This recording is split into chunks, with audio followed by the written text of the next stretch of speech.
Profitability ratios को अच्छे से करने के बाद आज एक क्वेश्चन भी करते हैं जिसमें आपको ऑपरेटिंग और नॉन ऑपरेटिंग आइटम्स का क्लैरिटी मिल जाएगा। तो यहां पर हमसे मांगा गया है नेट प्रॉफिट रेशियो और ऑपरेटिंग प्रॉफिट रेशियो, हमें दिया गया है रेवेन्यू, जीपी और एक्सपेंसेस इनकम। तो सबसे पहले इसको बाइफरकेट करते हैं। ऑफिस एक्सपेंस जो होता है वो ऑपरेटिंग नेचर का होता है, सेलिंग भी ऑपरेटिंग नेचर का होता है, लेकिन interest on debentures non operating है, एक्सीडेंटल लॉसेस भी नॉन ऑपरेटिंग है, इनकम फ्रॉम रेंट ये इन्वेस्टमेंट से बिलोंग करता है इसलिए ये भी नॉन ऑपरेटिंग है, लेकिन कमीशन रिसीव्ड हमारे नॉर्मल एक्टिविटी का पार्ट है तो ये ऑपरेटिंग एक्टिविटी का पार्ट है।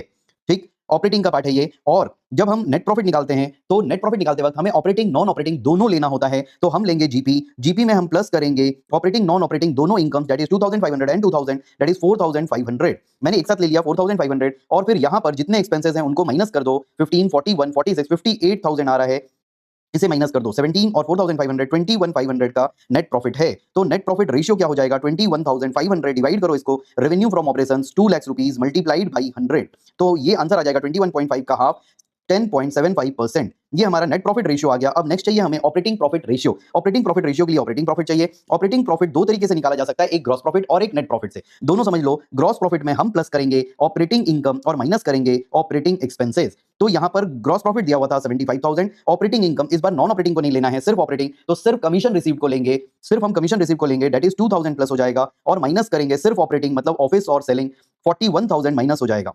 तो 34 प्लस 2 36,000 आ गया। इसको निकालने का एक और अप्रोच हो सकता है, वो नेट प्रॉफिट से आ जाएगा। ठीक, तो नेट प्रॉफिट में हम प्लस करेंगे नॉन ऑपरेटिंग एक्सपेंसेस और माइनस करेंगे नॉन ऑपरेटिंग इनकम्स। ये कैसे फॉर्मूला बन रहा है, मैंने आपको इनकम स्टेटमेंट बताया हुआ है, आप वहां जाकर देखेंगे तो आपको रिवर्स ऑर्डर में जाना है। नेट प्रॉफिट से ऑपरेटिंग प्रॉफिट, तो देखना आपको एक्सपेंस प्लस करना पड़ेगा, इनकम माइनस करना पड़ेगा। तो यहां पर नेट प्रॉफिट जो आया था 21,500, उसको ले लो 21,500 और उसमें प्लस करो non operating expense. Non operating expense कौन कौन से थे? एक इंटरेस्ट था और एक्सीडेंटल लॉसेस था। तो 17,000 को प्लस कर लो, 17,000 प्लस हो जाएगा और माइनस करो non operating, that is income from rent, 2,500 को माइनस कर लो, तो 19, 17, 36। तो आप देखेंगे दोनों तरह से आंसर सेम आया, 36,000, 36,000। तो एग्जाम में जैसे भी दिया हो, अगर आपको नेट प्रॉफिट दे दे साथ में नॉन ऑपरेटिंग इनकम एक्सपेंस दे तो आपको ये फॉर्मूला लगाना है, और आपको GP they operating income expense दे तो आपको ऊपर वाला फॉर्मूला लगाना है। तो ऑपरेटिंग प्रॉफिट रेशियो कैसे आ जाएगा? 36,000 का ऑपरेटिंग प्रॉफिट आ गया डिवाइडेड बाई 2 लाख का रेवेन्यू आ गया मल्टीप्लाइड बाई 100, तो यहां पर 18% आंसर है। तो होप तो आपको समझ आ गया होगा ऑपरेटिंग नॉन ऑपरेटिंग आइटम्स में हम क्या लेते हैं क्या नहीं लेते।